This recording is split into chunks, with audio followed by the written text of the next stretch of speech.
Welcome to Ask Diz. I'm Diz, and this is the show where you ask and I answer your most pressing running questions.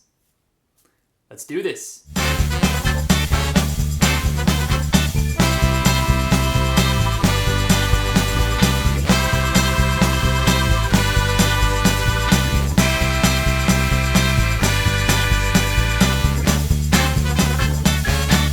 Today's question is an audio question from Tennessee with my man Greg.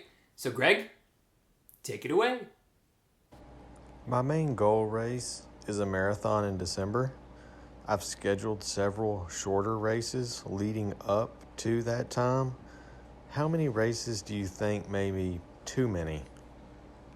All right, so when it comes to the possibility of running too many races, I think this is something that at least I know a few runners that can get themselves into this problem. I coach a few runners that can potentially get themselves into this situation of wanting to run all the races. You know, if you've got the opportunity, if you've got a bunch of races in your area, if you like to travel and you've got different races that you can travel to, whatever it is, I mean, we like running races, right? I mean, not everybody, but for the most part, I don't know about you, but for me, I would much rather run a race of the same distance than just run, the same distance around town. I'd much rather do a half marathon than do a 13 or 14 mile run by myself in town. I'd much rather run a marathon than do 20 solo miles through town, through the streets that I run all the time. That's so mind-numbingly familiar. Go somewhere else, do something different, get a different vibe, a different excitement, have a race instead of a run. So I get it. You start getting excited. Maybe there's some deals. Maybe you fell victim to all the race day bargains that happen on National Running Day, and you just start going nuts, signing up. I'll take this race, and I'll have a race, and you'll have a race, and everybody runs a race. Then you start to look at your calendar and go, well, shoot, I got a lot of races coming up. I've got races just about every weekend or every other weekend. Did I overdo it? Yes and no. It depends on the person, Greg. And maybe you overdid it, maybe not. We'll see. But when it comes to potentially having too many races on your calendar, and especially building up to a goal race and having a bunch of races along the way, that is the key right there, Greg. And that was the first thing you said, which made me go, all right, we're good. You're good. All right. When it comes to having a bunch of races, the key to navigating through that potential minefield is identifying which race, or maybe two races, but ideally just one, which is the most important race, which is the goal race. And for you, Greg, that's the marathon that's coming up in December, right? So you've got this goal race.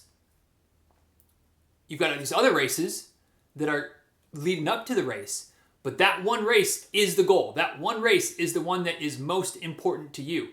So because of that, what you need to have the discipline to do is to run the other races, but not necessarily race all of the other races. What does that mean? Well, what that might mean is that you're running those, at least some, maybe all of the other races as training runs or as part of your training run. So, maybe you've got a half marathon in a day that you're supposed to do 18 miles. Well, what do? Do you run the half marathon? Do you do the long? Do them both. Run 5 miles before the race starts.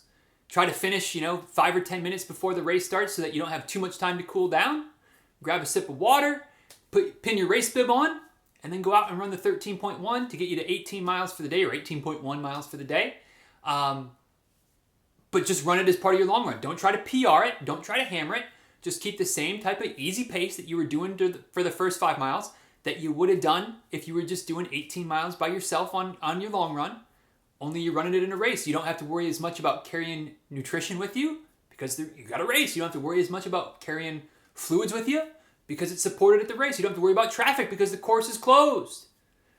You don't have to worry about motivation as much because you got other people around you to help you be excited, to help give you some of that adrenaline, to help give you some of that extra motivation to get your miles in. The key is to not get too ramped up because of the extra motivation, the extra adrenaline, the spectators cheering, the official start and finish time. Because then you start going too fast. You turn it into a race, which if you're racing all the time, that can be a problem. That can lead to certainly to fatigue, to burnout, to more likely to be injured. So you don't want to do that. But as you've got these races that are on your calendar leading up to that one goal race, the best thing you can do is just incorporate those as part of your training. Mix them up as workouts. Maybe you've got a shorter race. You're going to do, maybe you've got a 5K that you're doing, a charity run or some 5K that you like to run. And you do kind of want to run it hard, but you're also supposed to do 16 miles that day. So get there early, get 3 to 5 miles to warm up, then go and hammer that 5K. Run it hard as a workout in the middle of your long run. And then run the last, whatever you've got left, 8 to 10 miles, easy. So you kind of do an easy, hard, easy long run where you run easy, push the pace, then settle down and run easy again. Again, you can do the fast finish. I've even heard of people mixing in some speed workouts. So maybe mixing in, mile repeats as part of a long run. Again, maybe you've got 12 miles on the schedule that day. You've also got a half marathon. You're also supposed to do some mile repeats that week. So hey, combine them all. One hard workout, one hard run. It's part of the marathon. You do 4 miles easy, then you do 4 by 1 mile with a half mile recovery in between. Then you do the last, whatever that works out to be, last 3 miles easy to cool down. Boom. All birds, one stone, taken care of. So just be smart with how you're mixing them in. As long as you're not trying to race all the races, you can definitely get away with stacking your schedule up with a bunch of races leading up to a goal marathon. You just got to be smart and you got to be disciplined. That's what it boils down to. There's a few people that I work with that can definitely do that. Then there's a few people that we've had to back away from that because as soon as they get in that race, man, it's just all bets are off. It's race day and they can't control themselves. So Greg, if you can control yourself and run disciplined races, smart, intelligent races leading up to your goal race, you should be fine. But if you know yourself and you know that you're going to get yourself into a situation where you're just going to go all out no matter what, then you might want to think about pulling out, deferring, transferring bibs if that type of thing is allowed for some of those races, because your goal race is the marathon, not the 10K 6 weeks before it. So be smart, think about it. If you can be disciplined, go for it. Have fun, collect a bunch of medals, and still be ready on race day for the big race, your goal race, your marathon in December. So good luck, Greg. Thank you for the question. Thanks for sending it audio style. And if you have future questions, Greg, you know where to find me.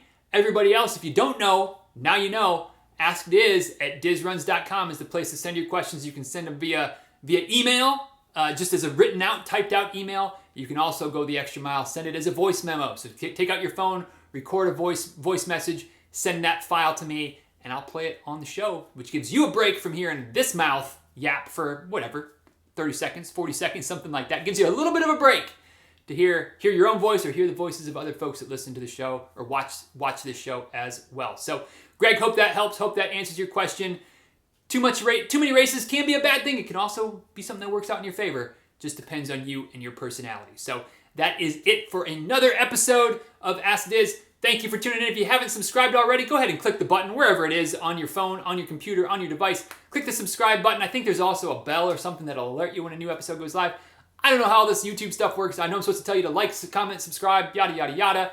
You do you. If you want to like it, if you want to subscribe to the channel, if you want to leave a comment, I would appreciate any or all of those things. But you decide what you want to do. And I will be back next week with another episode. So until then, be well, take care, peace out.